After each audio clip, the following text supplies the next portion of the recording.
I think that's it in terms of housekeeping. So let me get started, and I should probably introduce myself. Like I said, I'm Marcela Montes, and I'm a senior research associate with the Economic Opportunities Program here at the Aspen Institute. I've been with Aspen for about 4.5 years, working both on research and evaluation projects related to workforce development and community colleges, and also supporting and leading leadership development initiatives.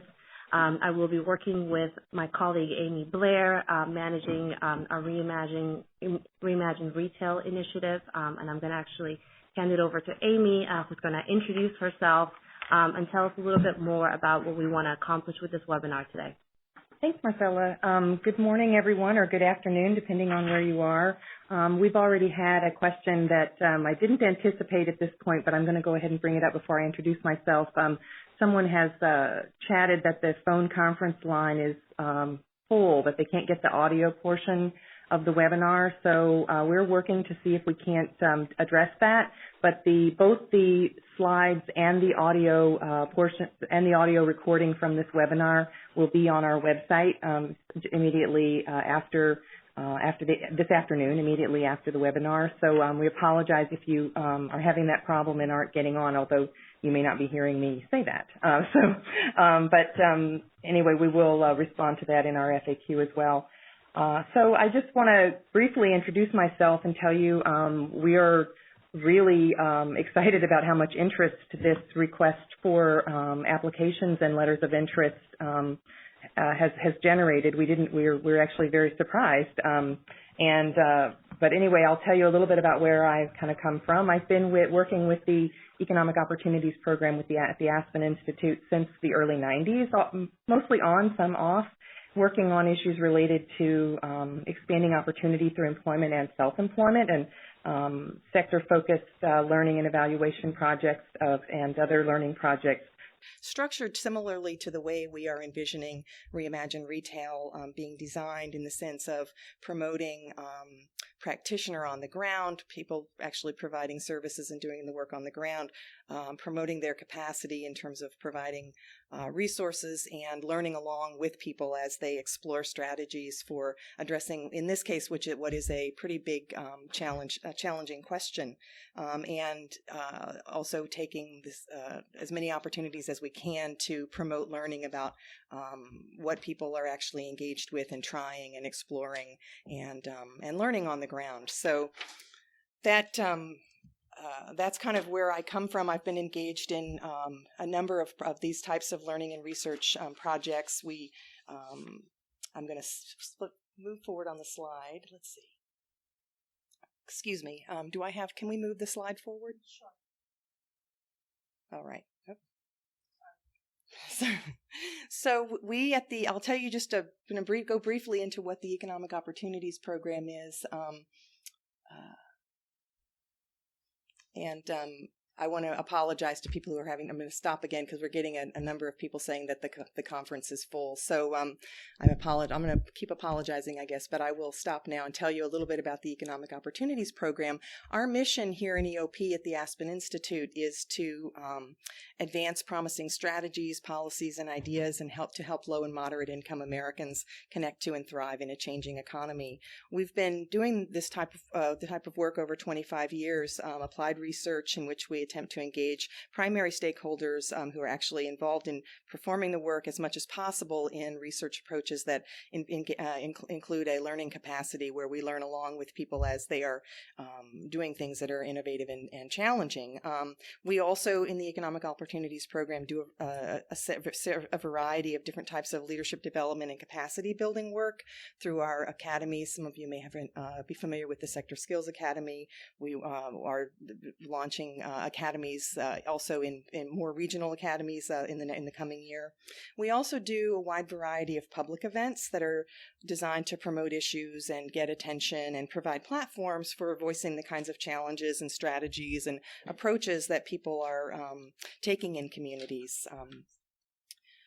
you might think that we do have a lot of years of experience in terms of researching and working with workforce development practitioners on the ground, and we have come up over the years. People think, well, we might have some of the answers to the big questions, but in fact, in our experience, it's we keep coming up with new and more challenging questions, and that's what we're going to be trying to address. What we think are one of the most challenging questions there is in workforce development, which is issues related to job quality in an industry that has got a structure that can be challenging to take advantage of opportunity in. So that's our work with the OP. Would be what we're going to be doing is asking the hard question and asking folks to bring their best thinking to it, and we'll learn along together. And we hope we can provide resources for that. I'm going to try to move forward again. Can you move us forward?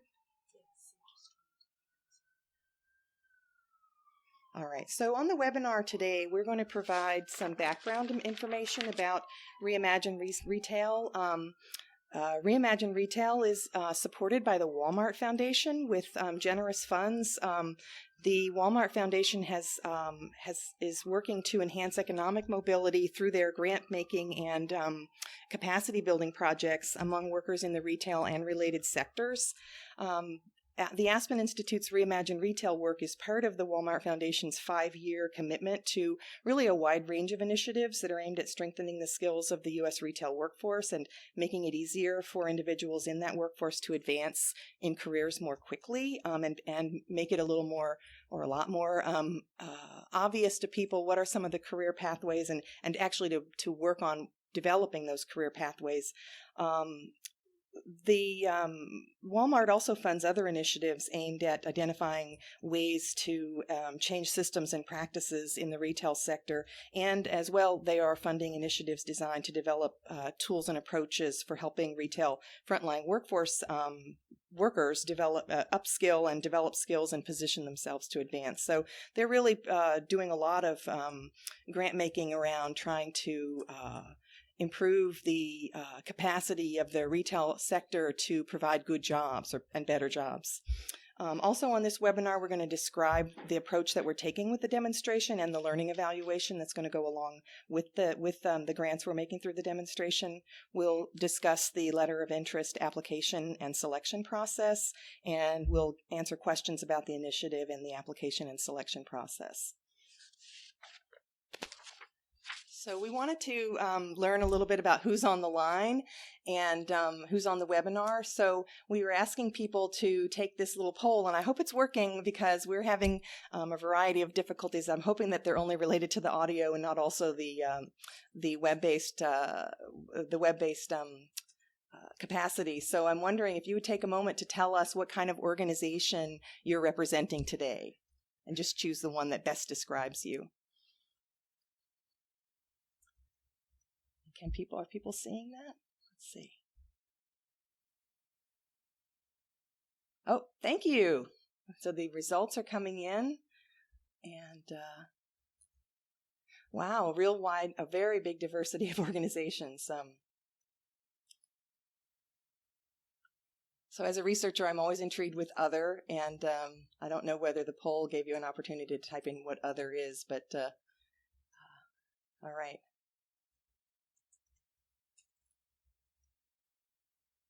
Well, it looks like we have I'm very surprised at the wide range of organizations represented today. Thank you so much for the interest. We've got community college, other types of education providers. A big proportion of the group is working in community-based workforce service agencies, workforce intermediary organizations, local and regional government agencies, and workforce development boards, 12% on the call. So this is very interesting. Right now we have almost 300 people on this webinar. So this is anyway, if you're like to do the math, you can kind of figure out what that is. I'm going to move on to the next question because we had another thing we wanted to ask you about, which was a little bit more about your. I'm not able to advance. Can you advance? Okay, so our next question is: do you have experience working in any capacity with? Oops. Can we go back?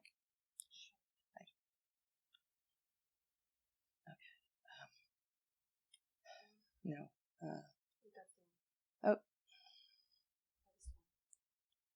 Okay. Do you have experience working with, we skipped one of the, with any retail sector employer to help people get or advance in jobs? Oh, this is really interesting. So what we were wanting to know is if people are actually interacting with retail sector employers, and it looks like almost, more than 2/3 of you, almost 3/4.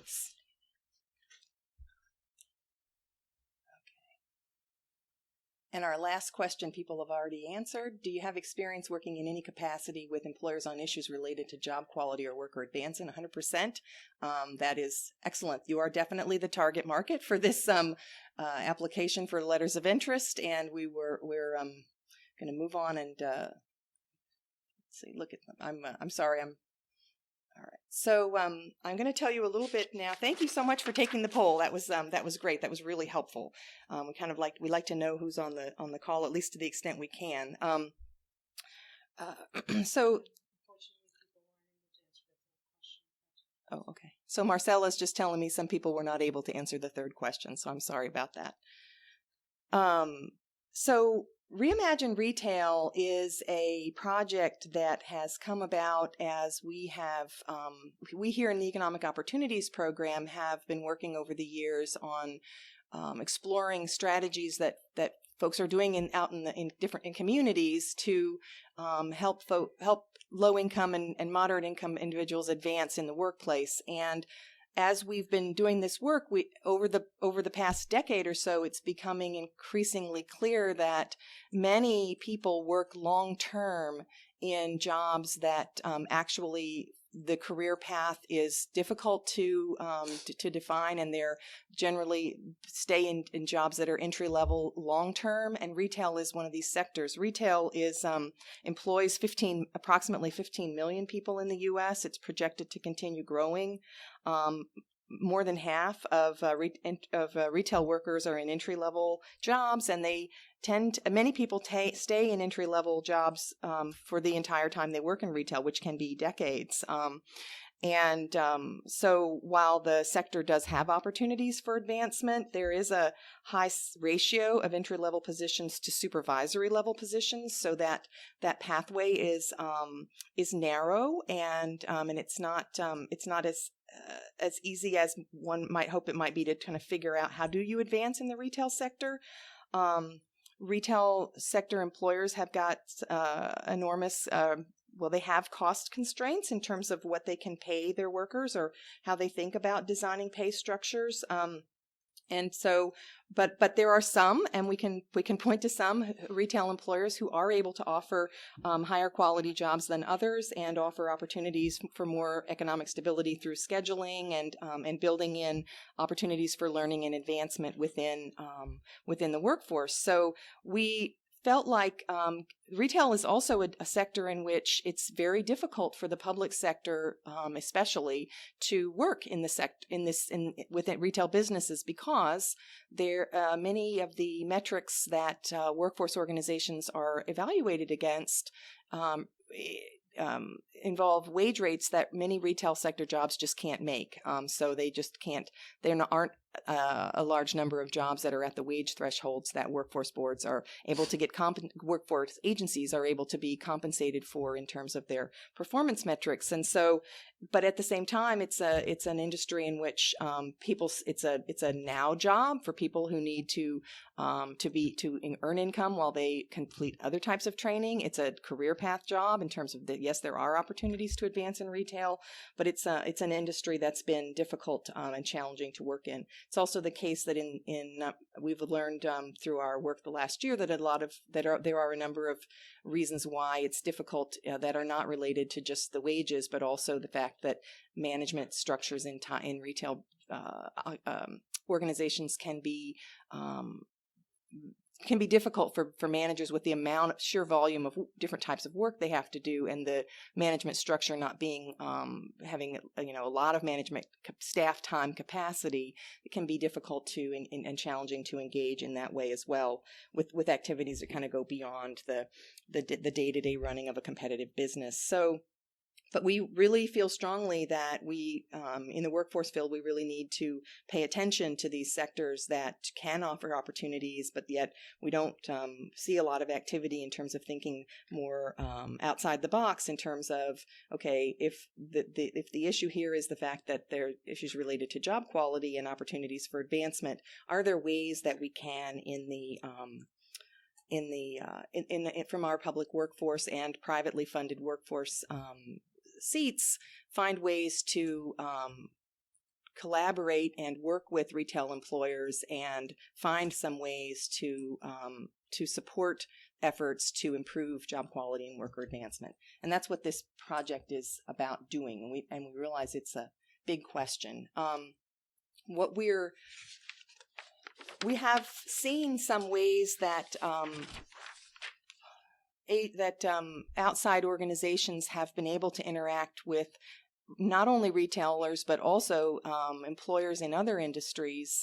We've seen, people engage with employers in a variety of different ways in terms of just beyond placing folks in jobs, but also trying to find ways to engage that look for a good fit for their employees. So workforce providers engaged in learning about what businesses' needs are, but beyond that, also pushing the envelope a little bit and thinking, are there ways in which we can work together to identify what some of the challenges are in the workplace, what some of the pain points are in terms of turnover and retention, and think about it a little bit more broadly in terms of not just how do we provide the worker that best meets your expectations, but also can we think together about design of the job and how the job is experienced by the worker who's doing it, and think about how are there ways that we can improve the quality of this job that might also improve your competitiveness in terms of being able to retain people and not spend as much resources on turnover and issues related to retention, or can we find ways that would engage the employees so that they are more effective in their customer service or other job activity, and also improve the shopping experience for retail clients, or improve the ability that merchandise be available for purchase, and other types of productivity and efficiency issues related to workforce challenges, but that also might, in addressing them, improve job quality and engagement of employees, and thinking and their ability to learn on the job and advance into different opportunities in the retail sector. We're looking for organizations who are interested in engaging with retail employers around not only issues related to job quality, some of which I just tried to give a couple of examples, but also related to identifying what are the requirements for moving up in the retail business. How are supervisors able to devote?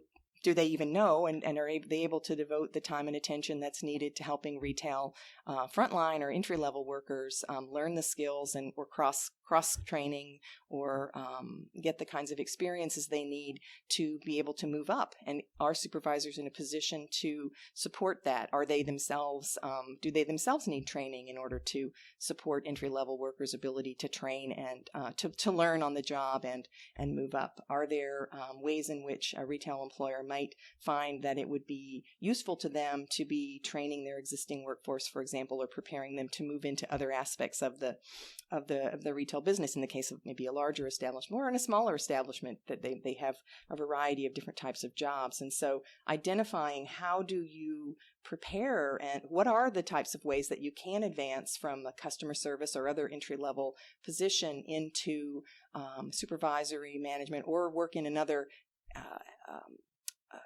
type of occupation altogether within retail, identifying what they are, helping employers to make it more clear to people how you prepare for them, and also engaging with workers themselves around learning about what some of the barriers are to their being able to learn in advance. So really getting their perspectives on things like scheduling practices that might affect their ability to participate in any kind of training or upskilling, or even maintain employment.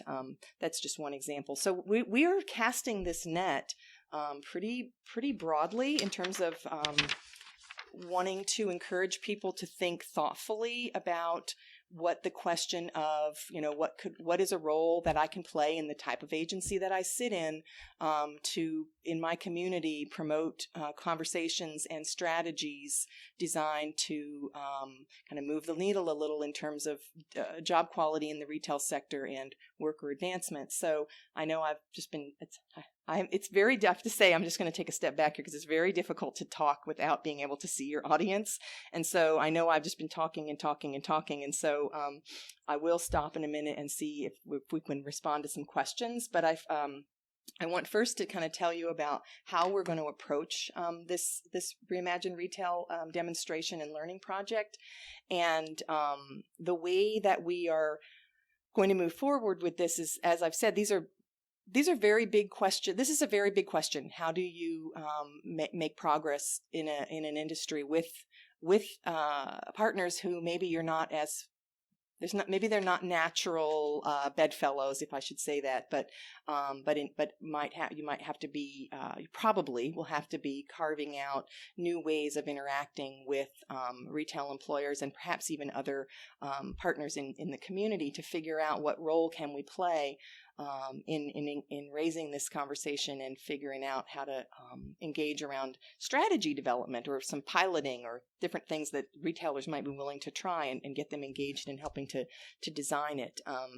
And so the way we're approaching this is we've issued this request for letters of interest with a pretty broad agenda, and we'd really like to hear how people respond in terms of how you think you might approach this in your community. So we'll be making grants to organizations in 5 communities. I'm not going to get into the details of that process. We're going to do that later on in the webinar, but basically we're going to be soliciting 5 grantees or sets of organizations working together as a grantee in 5 different communities.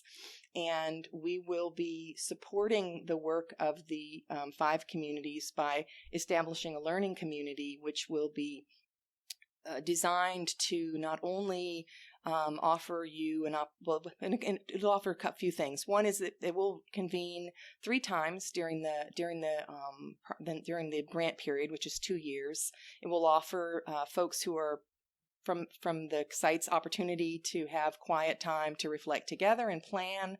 It will offer opportunities for the participants from the 5 communities to learn about what the other groups are doing and follow along with what their challenges are and how they're dealing with different issues to be able to get that kind of really valuable experience from others trying some similar things. And we will also use that community as a way to identify ways in which the grantees may benefit from some targeted technical assistance, which may or may not be Aspen researchers providing, but perhaps there might be some outsiders who are more maybe some, for example, in human resource practices to get some technical assistance on that, or productivity questions.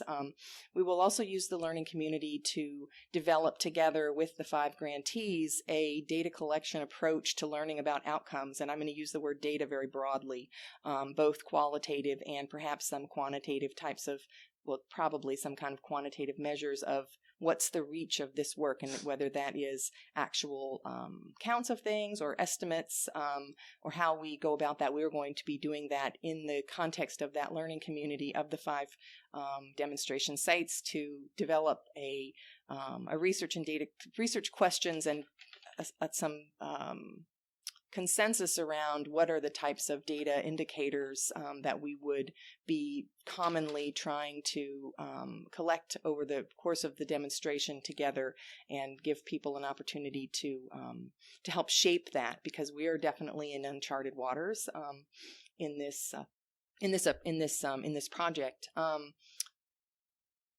Then we also will be asking, so there will be 3 meetings and a learning community that will be asking folks to participate. And then we will also be asking people to, you'll be participating in research that will designed to document and learn from your experiences on the ground as you implement the strategy that you propose, or adapt the strategy, change the strategy.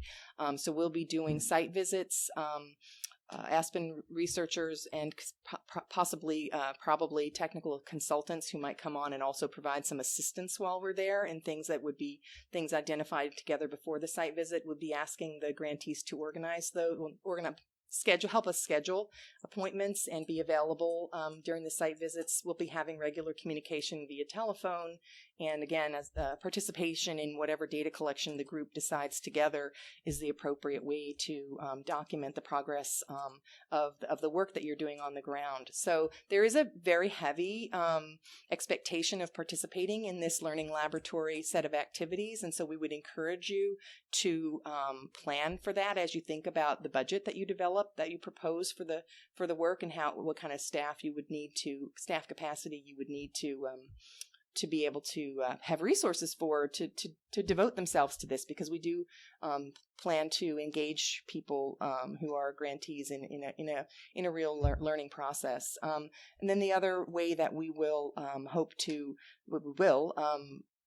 promote learning from this project is through information dissemination. As we learn things, as we talk about what people are trying, there are going to be a number of points where there will be things that are going to be interesting to people in a broader community, in the broader field of, and we can see how much interest there are. We're almost up to 300 people on this webinar now, people who are interested in this question. So we will be finding ways to, over the course of the project, also promote to share learning about what you're trying and grantees are trying in real time, as well as after the fact, after we are able to document some of the outcomes associated with it. So I'm going to ask Marcella, who has been reviewing the questions that have been coming in, to see, are there any questions about this that we should try to address right now. And I'll try to answer or inform or address questions, but I'll also, you may ask questions that we have to think about together, and so it may be that we'll say, if you don't hear your question responded to right now, look on the FAQ, because we're going to try really hard to address the questions you raise. Thank you, Amy, and thanks everybody for submitting your questions. We have gotten a lot of questions, and like Amy said, we might not be able to get to all of them, but just to start, sort of the 2 main questions that people seem to have about this is, how are we defining retail and how broad is that? And then the other question is, when we speak about advancement, are we just being specific about advancement within retail, or are we also talking about advancement into other sectors? That's great. We think fairly broadly about retail. I think that we believe that there are a number of issues related to job quality and advancement that are common, for example, with the restaurant industry, the hospitality industry, and also, so I don't know that people would think of that as a retail-related industry, although certainly in many ways it is their customers. And so we do think fairly broadly about this, and we would invite you to discuss, how you're approaching, how you think about the sector, and why you believe that it's got, issues related to job quality, and what your connections are in that industry. We're probably the issue of related or inside retail or outside retail. Advancement may or may not be in retail itself. It may be to a related industry, such as logistics and transportation, or it might be in something like fashion merchandising. It might be, although that's related. It may not be the store itself or the brick and mortar facility that advancement occurs in. We understand that this is a really big challenge, because there's a natural, an understandable desire by an employer who makes an investment in the workforce that they that workforce would that investment would pay off in terms of the productivity, but we're hoping that we can get some thoughtful people engaged in this conversation, including employers, because that is not a generalizable statement. I guess I have heard from as many employers who say that investing in the advancement of workers in my store or in my company in real time makes me have better employees, and so that is an investment I'm willing to that I'm getting a return on that immediately, and I'm not as concerned about losing someone in the long term. So I understand that that's a real tension that we will be exploring through this project. But no, we're defining this pretty broadly in terms of things that have the similar job quality characteristics. Retail defined pretty broadly. I think another question that we're getting about this is, the size of the employer that we're looking to target, as well as location, whether it matters to us if it's rural or urban. We do have folks who are located in different communities, so people seem to be curious about whether we have any preference around that. I have to say, I think that what we're really looking for are people who have got an access to a community of retail or allied sector employers who will engage with them on exploring development of strategies and approaches and promotion or advancement in job quality of their workforce. It is less the case that we're necessarily so having said that, I think that could be more challenging in an area where there are fewer retail employers, but that's not, I don't want to preclude that. It's not a requirement of this that the project be in an urban area. So I think we should think on this a little bit more, but I see where the question is coming from. I think that it's what the biggest challenge in this project is the development of the relationship with the employer or employers who would allow so you'd have enough of a field of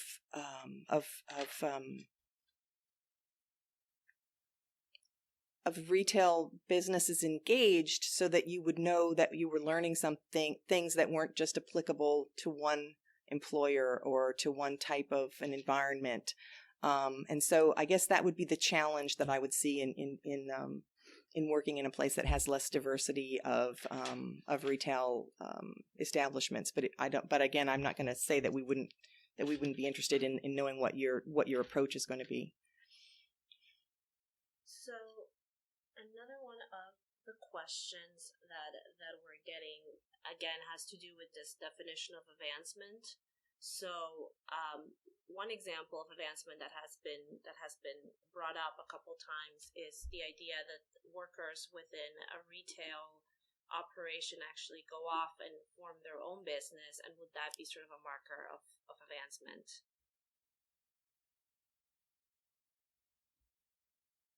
I'm thinking. I absolutely think that could be a marker of advancement.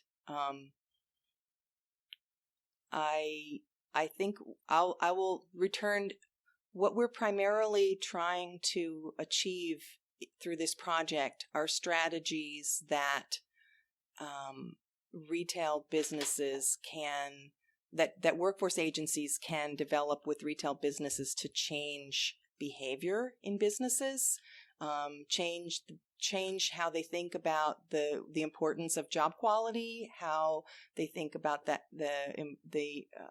the contribution that having opportunities for advancement might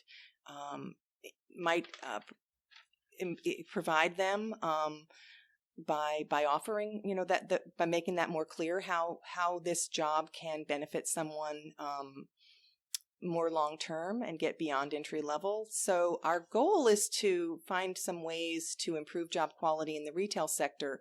I don't think that that's an insignificant outcome. I think that's a very good outcome, could be, and a very interesting outcome. But I'm not certain that, given the 2-year demonstration timeframe that we have, and not knowing more about what I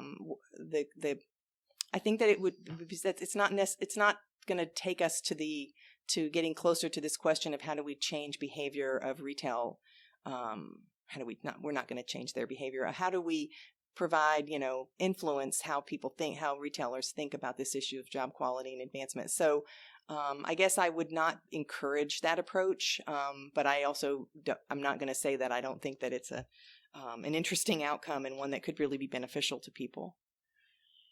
Okay, no, that's a great answer.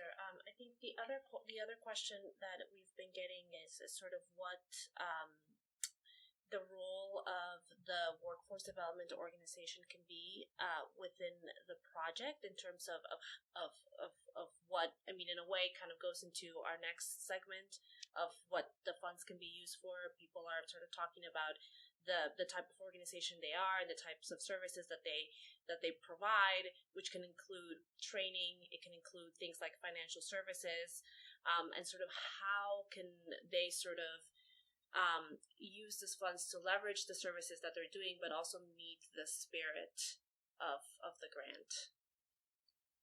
We intend for these funds to provide flexible support to programs.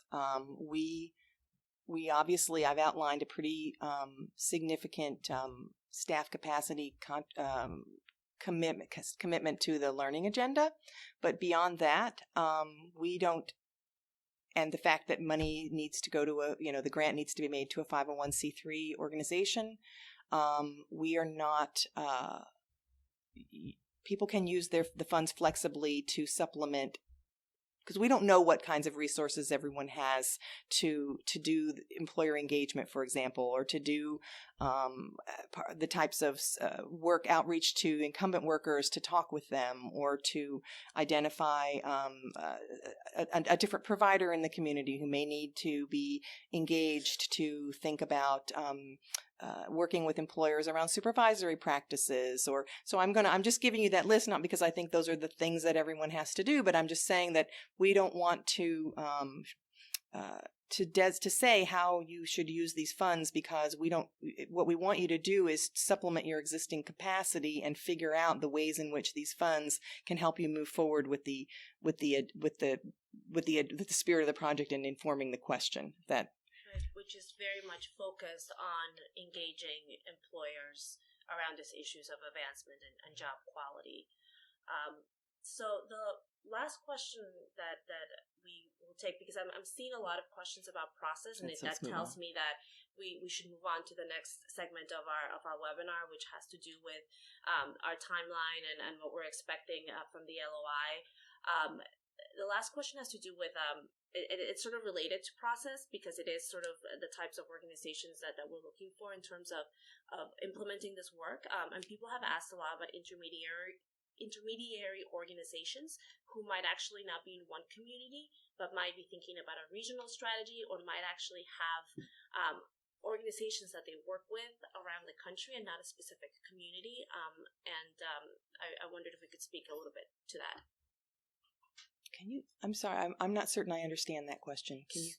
So it's intermediary organization versus direct service provider, and intermediary organization that might actually be working in multiple communities versus one community. So they might be an intermediary organization that's based in New York City, but they're working with communities in Boston, Philadelphia. Mm-hmm. And we've sort of been talking about, 5 organizations in 5 explicit communities. So are we open to working with an intermediary organization that might be working across communities versus one specific community? I think we have to think about that and get back to people on that one. And it might be, honestly, a question like that, I think Marcella and I should explore one-on-one with the person who's proposing it, because there are so many factors that would, and I don't want to lead someone down a road of spending a lot of time on a letter of interest if it turns out that we wouldn't have the resources to support that in the learning community and to be able to follow along with the work that goes into that. But so I think that the person who, or the people who raised that question, we would want to connect with you and have a conversation. And this gives us another opportunity. Marcella said this, and we've tried to put it in all of our communications. We are very willing and eager to have conversations with folks who are exploring and trying to figure out how they approach this and whether something that they're doing would be in the spirit of this project. This is not a closed bidding type of situation. We really do understand that this is a very new and difficult question, question that's kind of in uncharted waters, and we're happy to engage with people one-on-one with questions via phone or email. So, do you want to move forward? Yeah, let me move forward, and we can start talking about some of the process questions for the grant.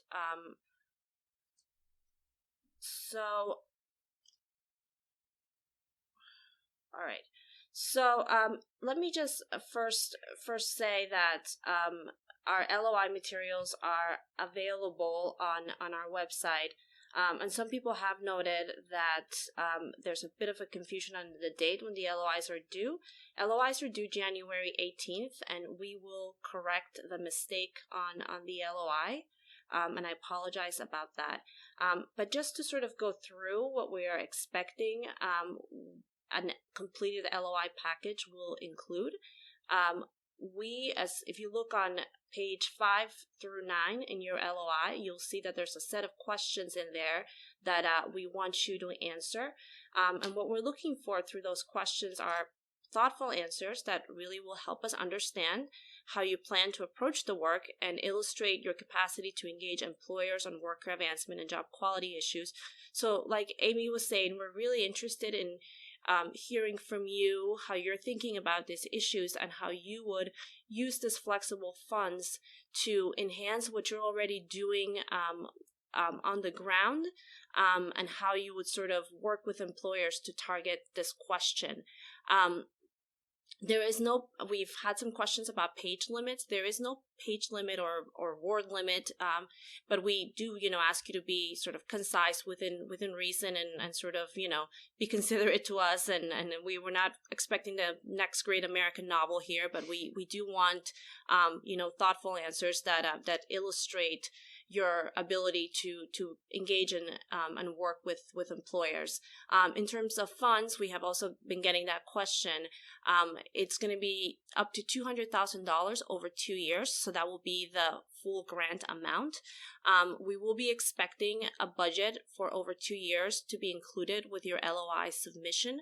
The funds do not have to be split evenly over the 2 years. So someone asked about the amount of funds that they could include in their budget. So if you only think that for the amount of work that you're proposing for the first year that you will need $50,000, then that can be in your budget, and then you can propose to use $100,000 the next year for whatever you're going to be doing. So we are flexible with that, and encourage you to be thoughtful about how you organize your budget.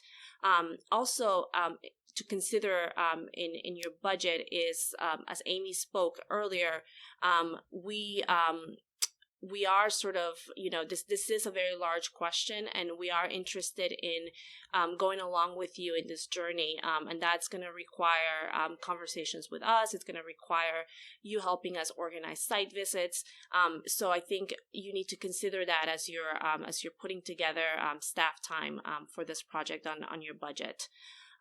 The other thing about budget, and now it's escaping me, I was going to say something and now I forgot. So I'm going to move on and I'll probably remember it and I'll probably get the question.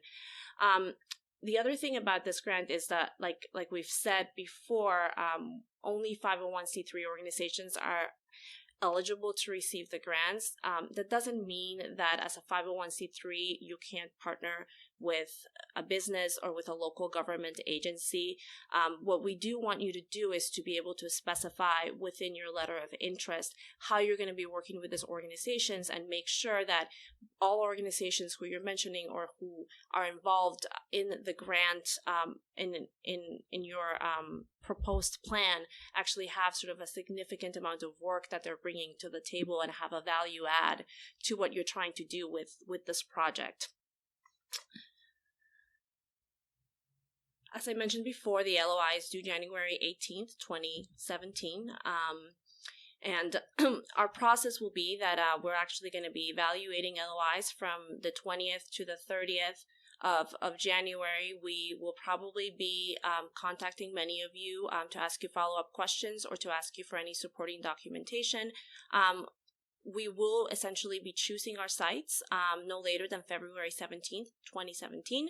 And be starting the project pretty much right away. Our first learning meeting is scheduled to take place March 6th through the 8th, and it will take place in our Aspen Institute campus in Maryland, which is in the eastern shore of Maryland. I'm trying to think if I've covered everything in terms of what we were going to at least say, and if we should just start answering some questions. Mm-hmm.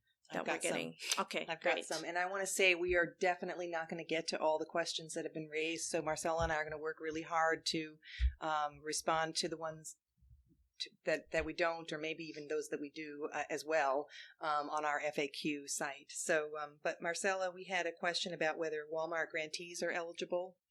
Right. So Walmart grantees are certainly eligible.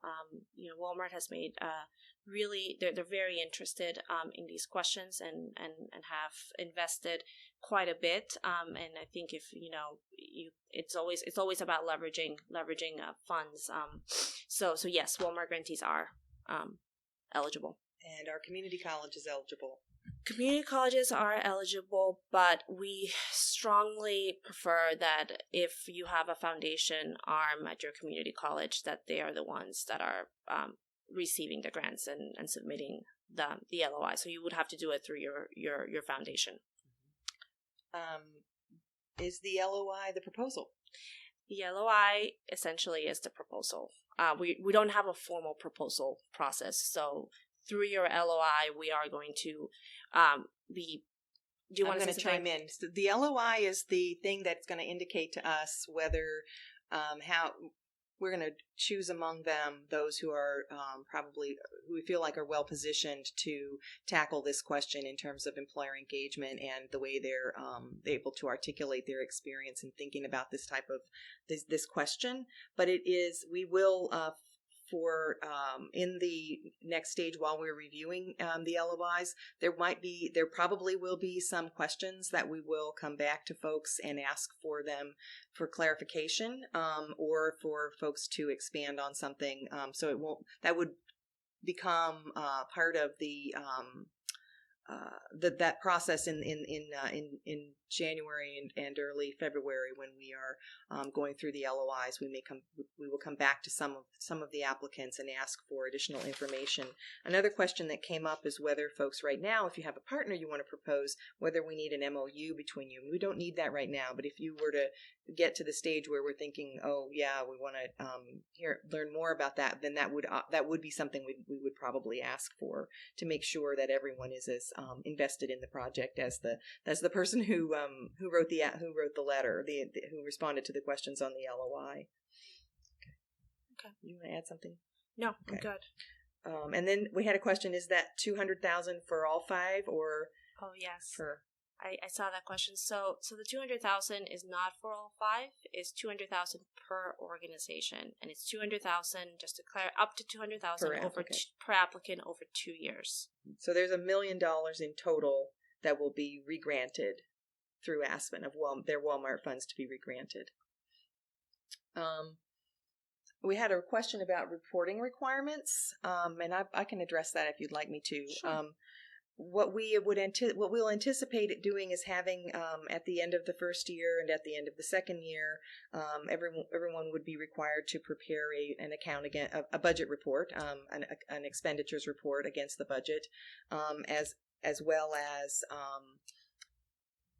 answering a narrative, I'm going to say 3 to 5 questions about learning in progress during the course of the year. We also got a question about examples of the types of quantitative outcomes we might be looking to measure, and I think that's a really great question. It's very difficult to answer, although we all kind of know what we're going to be looking for in this project, but it's something that will be very hard to achieve in terms of measurement. But what we're looking for, obviously, is for people in the retail workforce having opportunities to advance, or that there be some indicators of movement toward advance up in, and that means, wages and new job responsibilities. But we're also looking for more qualitative outcomes that would describe changes that employers might be working on that would improve the quality of the job in terms of scheduling practices or supervisory practices or other types of learning opportunities for employees. So we're anticipating that there and the other thing that's difficult that compounds this question, let me put it that way, is that knowing whether an employee gets a wage gain is not something that someone outside the firm is in a position to know. And we are not going to be burdening the grantees with trying to get employers to report that type of information. And we believe that would really bog down the relationship.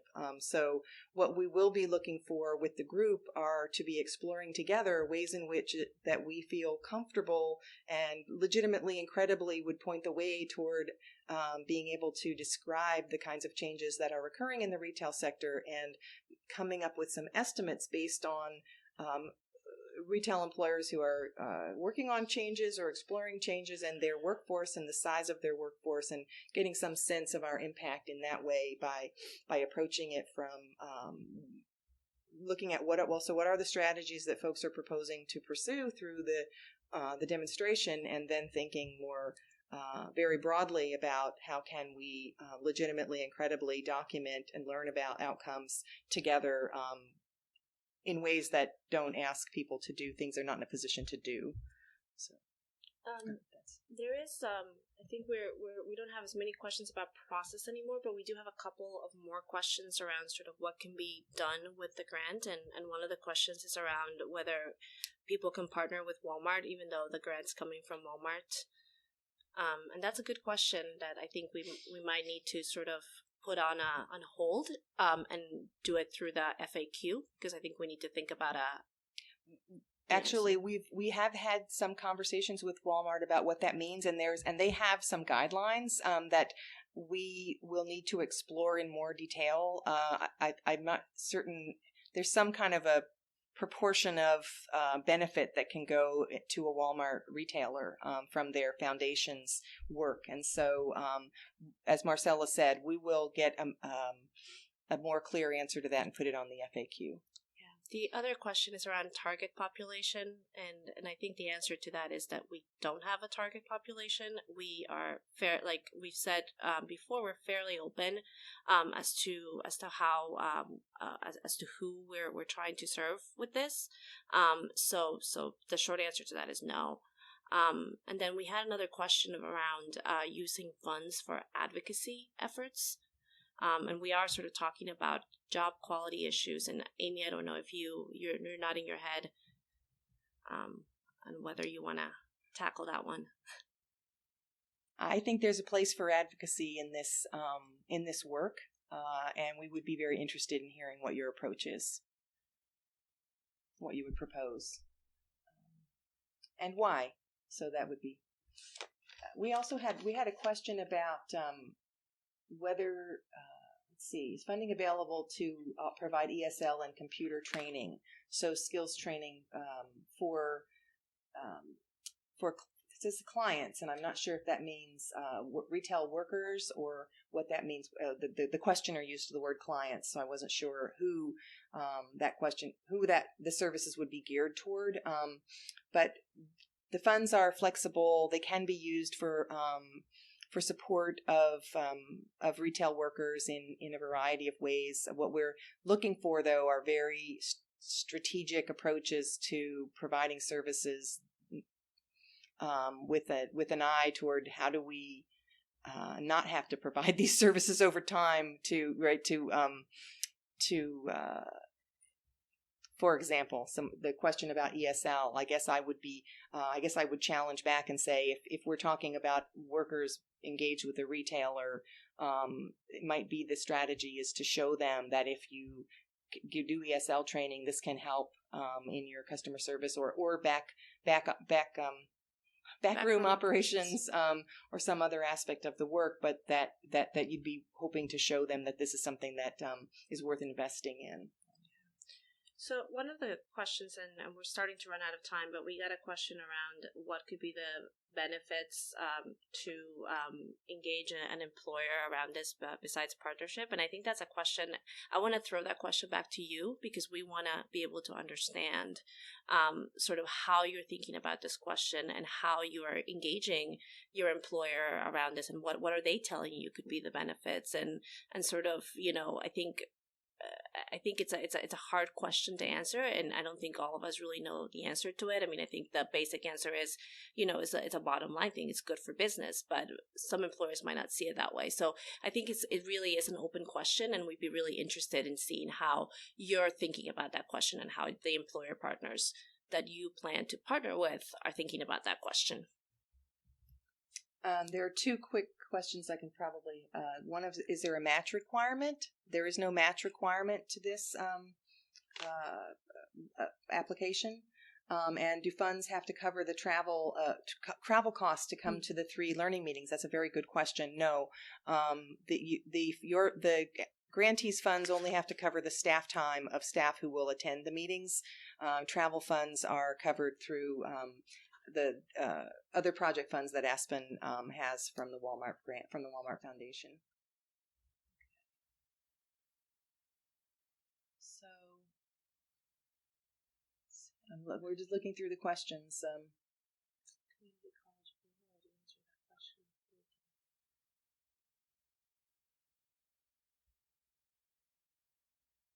Yeah, I think.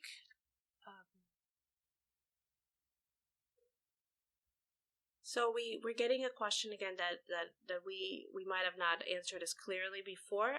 It's a question about whether you need to include an MOU with your application, if you're including partners within your LOI. The answer is initially no. But if we do follow up with you and decide to continue on this journey, we will most probably ask for an MOU from your partner organization because it does show commitment to the work. So eventually we would, but not initially. So you don't have to put that together by January 18th. Okay. And I think last question has to do with when we begin the work. And we officially begin the work in March. Pretty much February when we make the announcement, and we do go for 2 years, so it would be 24 months. And I think that's all we really actually have time for. But we are going to be this webinar was recorded, so we are going to be posting the webinar recording on our Reimagine Retail site. Tony will be able to send it as well to the people who were registered. So we'll be able to send a link as well. So you will receive a link to this webinar if you'd like to share it. And then we are also posting an FAQ where we will include all of the questions that we answered here today, as well as any questions that we weren't able to answer. And we will also send you a link to that FAQ. And then lastly, if you do have questions that you still want to answer, our contact information is up on the screen, and you should feel free to email me. and we will definitely try to get to your question as quickly as possible. We know that this is a short time frame, and we appreciate your interest in this and are excited about your interest in this, and are excited to engage in dialogue with you around these issues, and excited about what you will be submitting to us. So thank you so much for joining us today, and happy holidays, everybody. Happy holidays. This is Amy. You can email me too. Thanks, everyone.